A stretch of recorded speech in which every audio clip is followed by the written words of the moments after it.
Hambruna de Bengala 1770. 10 millones de personas murieron, un tercio de la población de Bengala. La compañía británica aumentó los impuestos al arroz durante la sequía.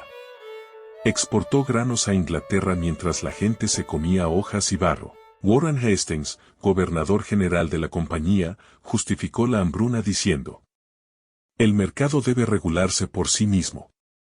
Pero no era el mercado, era la codicia institucionalizada. Nunca antes en la historia del mundo se había cometido un asesinato tan grande con tanta sangre fría. El lujo de Versalles, financiado por dos mundos. Plata de Potosí a Sevilla, de Sevilla a Versalles. Arroz de Bengala a Londres, de Londres a París.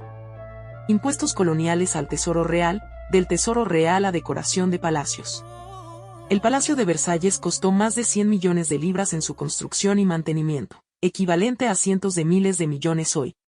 ¿De dónde vino ese dinero? De los impuestos coloniales en América y Asia.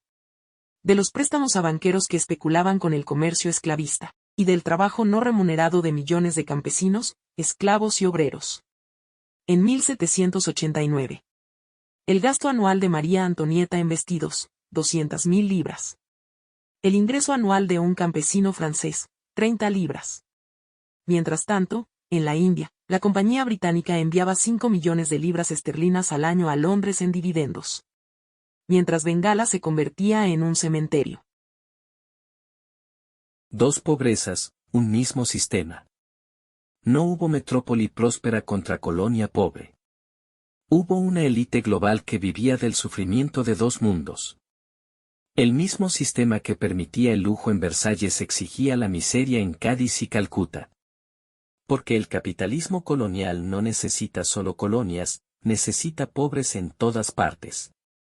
Conclusión, el espejo sigue roto. Hoy ya no hay reyes en Versalles. Pero sí hay paraísos fiscales, corporaciones globales y élites que viven del trabajo invisible de millones. La pobreza en el sur global y la precariedad en el norte siguen siendo dos caras de la misma moneda. La acumulación por desposesión. La historia no es solo sobre el pasado.